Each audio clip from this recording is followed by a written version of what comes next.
Bien, chicos, ¿cómo están? Segunda parte de la explicación de la Revolución Rusa.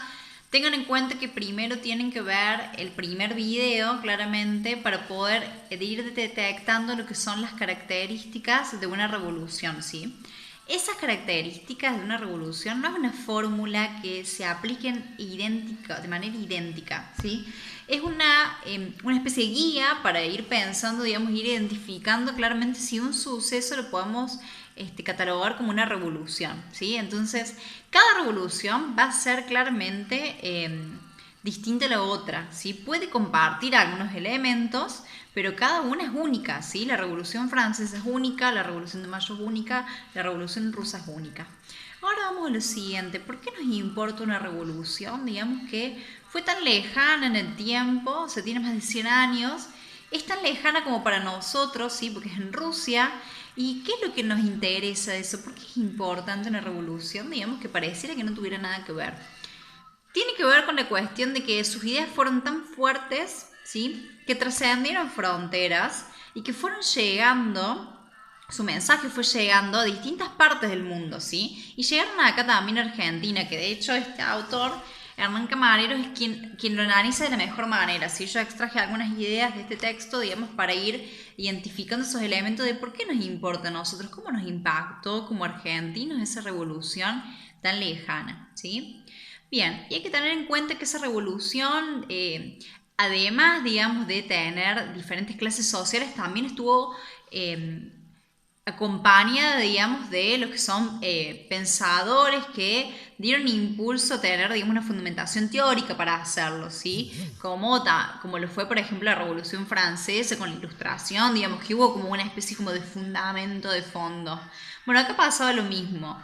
Lenin intentó de alguna manera darle fundamento, sí, a través de lo que fue los postulados del manifiesto comunista por parte de Marx y Engels, digamos, se utilizó cierta base para darle una fundamentación a la revolución y que esa es la base que permaneció de alguna manera y que es la que trasciende fronteras y no tanto los resultados que tuvo en la sociedad rusa, sino los resultados de la idea, ¿sí? Eso es lo que trasciende fronteras. Hay que tener en cuenta que de alguna manera las cuestiones que fue planteando Marx durante el siglo XIX trascendieron hacia el siglo XX, tal es así que Hobsbawm va a decir que después de la muerte de Marx, 70 años después de su muerte, un tercio de la población mundial estaba bajo sistemas de gobierno con partidos comunistas, ¿sí? Que intentaban representar las ideas de Marx. Decimos intentaban, vamos a ver que cada uno de esos sistemas fue distinto, digamos, y algunos representaron mejor sus ideas que otros, ¿sí? Bien, continuamos con este tema de por qué importó o por qué nos importa acá, por qué nos interesa. Y acá tiene que ver un poco la prensa, ¿sí? Esto que sucedía hace 100 años, más de 100 años atrás, claramente llegaban las noticias a nuestro país con un poco de lentitud, pero llegaban, digamos, y se expresaban en los diferentes diarios que teníamos acá en la Argentina, ¿sí? Dentro de esos diarios encontramos en lo que es, si se quiere, para aquellos que quieren nombrarlo como primera frase o como inicio de la revolución rusa, la revolución de febrero, esa primera revolución tuvo como una cierta simpatía, si se quiere, por parte de la prensa, o la prensa intentó demostrar cierta simpatía a esa primera parte de la revolución, ¿sí? Que esa primera parte está un poco más asociada con lo que es la organización social y política alternativa, que eran los soviets, que estaban compuestas por trabajadores, soldados y campesinos, digamos que era como la base del pueblo ruso, y claramente esa primera parte tiene como un poco más de simpatía, por lo menos con la prensa, ¿sí? Incluso con algunas pensadoras, como va a ser por ejemplo Rosa Luxemburgo, ¿sí? Que yo voy a hablar un poquito más de ella en adelante, que también muestra cierta simpatía en esa primera fase.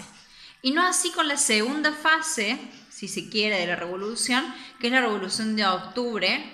Esa revolución va a recibir rechazo por parte de la prensa en Argentina y también como un impacto en el mundo, ¿no? O sea, no es que Argentina se dio cuenta que eso era como grave, si se quiere, o lo tomaban como grave, digamos, hay que ver, digamos, la perspectiva con la que lo tomaron, pero claramente no era, o no tomaron una revolución igual que la otra, ¿sí? Los que quieren tomarlo como revoluciones separadas, ¿sí? Claramente había como un descontento o intentaban demostrar descontento a lo que era la revolución de octubre, ¿sí? O sea, como que demostraban como una revolución como mucho más violenta, si se quiere, ¿sí? Bien, seguimos. Entonces claramente decimos que en Argentina hubo como una respuesta a lo que era lo que estaba ocurriendo dentro de Rusia, ¿sí?